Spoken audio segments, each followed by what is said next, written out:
thinking about the feral people of Appalachia. It seems like in our fear, we want to make them supernatural because that's the easiest way to explain it. So why are we so quick to jump to otherworldly answers? It's the cryptids and in Alabama there's a being they call the white fang, which is actually a crawler, one of the white crawlers. But the cryptids are not the Appalachian feral people. As we addressed last week, these are probably human beings. The genesis of them being out there living in the caves is from the Civil War and the Trail of Tears, like 1838 on. But we don't know. We don't know. And if something is living in the woods and you don't see it, and they come out a lot at night, it's like ghostly or demonic or weird, or it makes us afraid.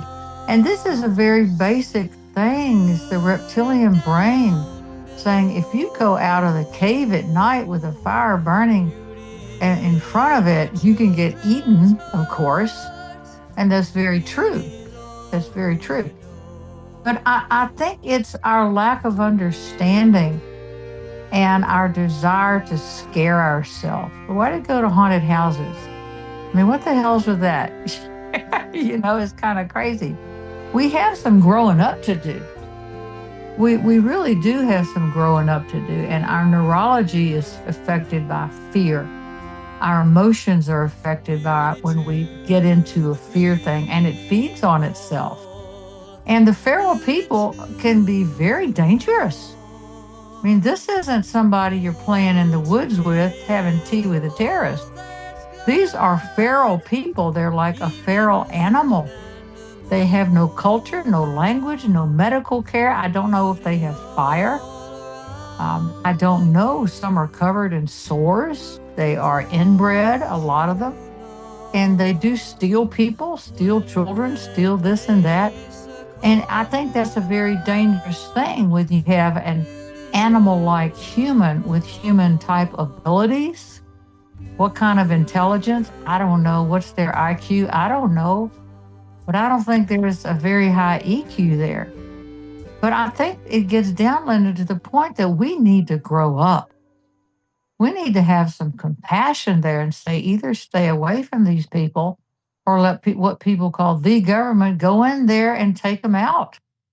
Because it's a miserable, miserable life. But the problem is they have souls.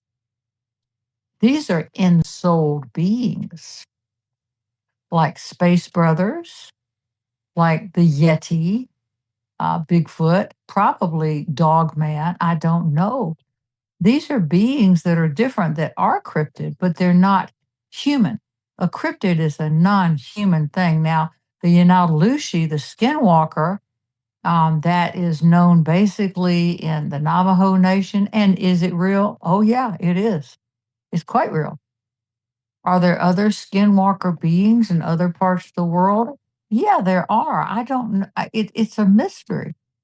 But these things that we attribute to the ability to hurt us, well, on the scale of 1 to 10, how dangerous is it? The feral people are dangerous. They're at about an 8.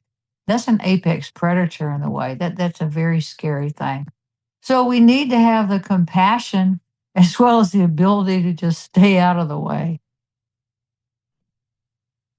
What's a reasonable approach to curiosity when it comes to other beings? Are there some that we should be more wary of than others, and how do we know? Depends on where you live, how you live. When I grew up outside of Birmingham in a little town called Mountain Brook, it's the foothills of the Appalachians, Jefferson County.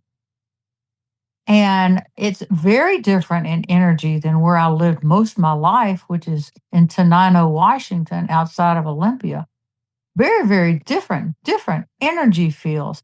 And the beings in these areas can act different. The Bigfoot, or the I guess you call it Bigfoot, up near Mount Rainier in Washington. There are a lot of Bigfoot beings up there in Washington State. They're very different than the ones in like South Florida or Florida called the swamp ape that smell terrible and that are more monster like and more ignorant. So it depends on where you are. The one in the Himalayas, the white one, that's supposedly a really ferocious being. I don't know the answer to this. And I think it's amazing that we don't know. We just don't. But the level of fear has to do with what's your situational awareness? What skills do you have out in the woods? Now, if you're like my husband, a retired operator, good God, he can go out and sleep. He's got this. He's got it figured out. He goes places in Alaska that Alaskans don't go, and he's fine. But I don't even walk out of the house without bear spray and a 357 because I'm 72 years old. I'm 5'2", and I have two hip replacements. I don't run really fast. And I'm not comfortable in earth situations anyway. I'm an air person. I'm love being in airplanes, love airports. I'm very comfortable up there. The plane starts shaking and all that stuff. Doesn't bother me at all. It's just how it is. It depends on the kind of person you are and what skills do you have. And curiosity can kill the cat. To be curiosity, there's a beginning and a middle and an end to that. The beginning is, I wonder about this. The middle part is deciding if you're going to go after it. And the third part is what happens. So it's a personal choice, but I'd say use your brains, use your curiosity to explore this wonderful world. But it is a deep, dark, dangerous, evil place. That's a good example and reminder to use your brain because we let fear get in the way of what's actually dangerous and what isn't. It makes me think of when we moved to the forest and I was raised in the city, and the forest at night terrified me. I didn't even like, looking out the window, or I wouldn't go outside in the night when it was dark because it was scary. It was unknown to me. And now it's so peaceful. I love being outside at night, and I go wandering in my forest because I know what's in it. And it's not scary. It's actually quite safe. So I think behavioral adjustment to certain external situations is what can change that. There are other people in places that it was perfectly safe. Now you wouldn't go out at all. It depends. And some of these cryptids, some of the dogmen, some of the Bigfoot, they're not good people. They're just not. They're very feral, they're nasty, and they're bad. But how do you tell who's who? What are you going to have them raise their hand? You don't know. There are plenty of stories about what you call Bigfoot or Dogman, and neither one of them call themselves that. Helping people. They used to barter with a lot of the native tribes. They bartered with them. And here comes the people, the settlers, who are afraid of everything. So things and times change, and we will return to the place to where humanity is kinder. We're not killing everything that scares us. And then a lot of these mysteries of the cryptids will come out. Are there some beings that like humans more than others? I don't know. I have this weird relationship with gargoyles. I mean, laugh or not, it's hysterical. They're not physical, but they can become physical. And are they real? Hell yeah, they're real. They're etheric beings. And they seem to like to be around people. They just do. And what do they look like? The flying monkeys and the Wizard of Oz? All the gargoyles that you see that are on, well, first of all, let me back up. A gargoyle is actually the statue that is on the gutter side of a building, and water runs down it and it gurgles. So that's a gargoyle. If you have a statue on the ground, that's called a grotesque. And then you have the hunky punks. And where is it? I'm going to say the name wrong because I'm brain fart. In England, Staffordshire, England, but there's a church that is covered with hunky punks. And what they are just faces, making funny faces, sticking their tongue out, doing all these funny things. And that is from, they're on the sides of churches and buildings. Back in the day, during the winter, the cold winter, when you couldn't really work outside with a hammer and a chisel, the stonemasons would be brought from the church, huge chunks of stone, and they would work inside. And of course, they drink. And so there are certain priests that they just hated, so they made their face, a little like they're taking a poop or something like that. So those are hunky punks. They're three different kinds. But the idea of the gargoyle, it is something that can also be dangerous. There are different, what is it, species, genus, I forget biology. But there is like you have dogs, there are different kind of dogs, there are different kind of gargoyles. And it also depends the area of the world that you're in. That's a real important point because animals and beings will adapt to not the physical environment as much as they will adapt to the energy field. As I said, the energy field in Birmingham, Alabama was very different than the energy field in Washington State.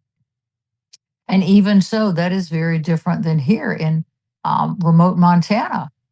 Totally different energy field. And so these beings are drawn in for the purpose of service to the mother. They serve something higher that has absolutely nothing to do with us. So we are the predator for a lot of them. Because what do we do when we say, well, if I ever see a Bigfoot, I'm going to kill it? Really? Who's the predator now? That's a fear statement. That is just fear. But the beings that like people, gargoyles like people, there are certain Bigfoot that like people, certain of the dogmen that do, but they're scary looking. They really are. They will scare the hell out of people. And some of them are really, really huge. Some of them have the intelligence of human beings. They do come through portals. And you know that my love and relationship with them is very much a learning process. So with the gargoyles, I think I told you the story, couple, that we had a gargoyle manifest in the house and break the window from the inside of the house. And a bird didn't get in here. The guy fixed the window, said, well, it must have been an eagle or something, broke the window, and I just shut up. Tom looked at me like, don't even say it. We don't have enough Thorazine in the house to give you. Don't even say it, please. You'll scare the death. So if you talk about things like this, you're either crazy or you're lying. That's what's changing. But it can't change by just spouting out wackadoodle stories. If you have kids go into the woods and they see a Bigfoot, no matter what it's doing, they run and they tell an adult, and adult goes, no, you didn't. That doesn't exist. You're a liar. You see? So this is but that's as old as the world, those stories are, because we don't want to believe that something exists that could be scary or hurt things. So it's a very complicated issue, but when you back it up to the real reason why these beings exist, they exist to serve something higher. They are connected with the Davidic energies of this earth. Everything that comes here by permission. Nothing just lands here. Oh my God, it's an alien ship. It's from the planet Zorbo, and they look like dinosaurs. Come on. This is a very protected place. This is the only planet to produce a Christ in the whole solar system. And there are beings that come through portals that are from light years away that do come here. But they can't survive in our gravity, in our atmosphere, in our, there's sounds also. And gargoyles, to me, gargoyles have a smell. I'll tell you about this. It's very interesting.